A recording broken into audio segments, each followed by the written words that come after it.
मेरे संसदीय क्षेत्र में वोट चोरी नहीं हुई, वोट चोरी तो हुई, लेकिन वोट चोरी होने के साथ साथ कांग्रेस पार्टी के CWC मेंबर को भी चोरी किया, उम्मीदवार भी चोरी हुआ, मेरा फेस चोरी हुआ और मेरी पार्टी का जो सिंबल था वो भी चोरी हुआ और 1,20,000 वोट लेके फिर भी बांसवाड़ा की जनता ने लोकतांत्रिक तरीके से धमाकेदार आपका सुझाव मारा। और कोरोना काल में जिस तरह से प्रभाव पड़ा था, इसी तरह इस SIR की वजह से शिक्षा पे प्रभाव पड़ा। चुनाव आयोग संबंधित और जनगणना संबंधित हमें अलग से कार्मिक का पद क्रिएट कर देना चाहिए ताकि हमारे शिक्षण व्यवस्था बर्बाद नहीं हो। दाहोद के अंदर बीजेपी के नेता ने बूथ कैप्चरिंग करके लोगों की लाइन खड़ी थी, वो EVM मशीन लेके खड़ा रहा और पूरे वोट दबाए। राजकुमार रोड जी, धन्यवाद सभापति महोदय। आज SIR पर सदन में हंगामेदार चर्चा हो रही है, काफी हेल्दी भी चर्चा हुई। मैं विशेषकर कम ही समय लूंगा, मैं कोशिश करूंगा कि कम समय मेरी बात रखूं। मेरा विशेषकर सत्ता पक्ष के साथियों से अनुरोध है कि देश में जो SIR को लेके कहा जा रहा है कि घुसपैठिया, तो मेरा अनुरोध है कि टोटल कितने घुसपैठिया आए थे, कहां पकड़े, कहां से आए थे, इनका डाटा जवाब में सामने आए।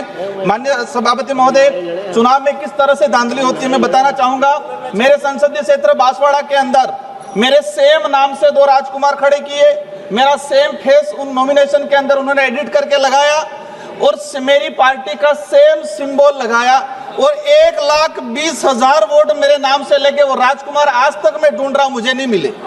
माननीय सभापति महोदय, मेरे संसदीय क्षेत्र में वोट चोरी नहीं हुई, वोट चोरी तो हुई, लेकिन वोट चोरी होने के साथ साथ कांग्रेस पार्टी के CWC मेंबर को भी चोरी किया, उम्मीदवार भी चोरी हुआ, मेरा फेस चोरी हुआ और मेरी पार्टी का जो सिंबल था वो भी चोरी हुआ और 1,20,000 वोट लेके फिर भी बांसवाड़ा की जनता ने लोकतांत्रिक तरीके से धमाकेदार आपका सुझाव मारा और 2,48,000 वोटों से जिताया। आपका सुझाव क्या है? माननीय सभापति महोदय, मैं कहना चाहूंगा कि जिस तरह से लोकतंत्र की हत्या की जा रही है, दाहोद के अंदर बीजेपी के नेता ने बूथ कैप्चरिंग करके लोगों की लाइन खड़ी थी, वो EVM मशीन लेके खड़ा रहा और पूरे वोट दबाए। मेरे संसदीय क्षेत्र में 84 उपचुनाव, सोलंबर उपचुनाव में धांधली की।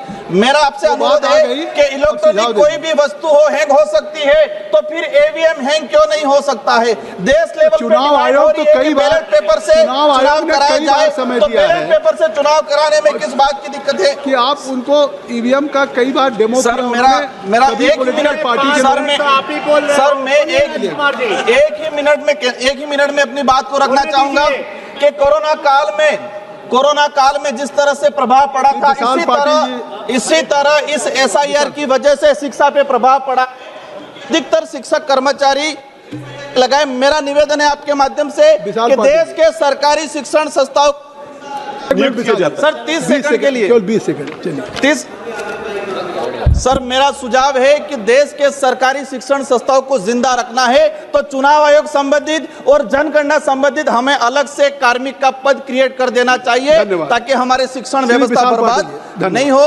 और हम चाहेंगे कि जवाब में आए कि कितने अवसर के धन्यवाद सभापति महोदय। अगर आप बनना चाहते हैं पॉलिटिशियन लेकिन पब्लिक स्पीकिंग और अपने विचारों को व्यक्त करना चुनौती लगता है या कैमरे और पब्लिक के सामने किसी तरह से बोल पाए इसमें मुश्किल होती है, तो मिशी मीडिया सॉल्यूशंस लेकर आया है पॉलिटिकल कंसल्टेंसी कैंपेन, जिसमें वरिष्ठ जर्नलिस्ट और पॉलिटिकल एनालिस्ट की एक्सपीरियंस्ड टीम आपको मदद करेगी, जिससे आपकी आवाज और भी बुलंद हो जाएगी।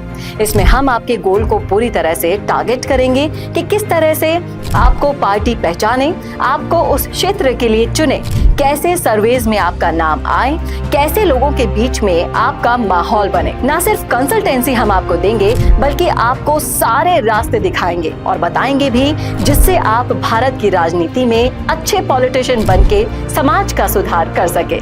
तो अभी कांटेक्ट कीजिए स्क्रीन पर दिए गए नंबर पर।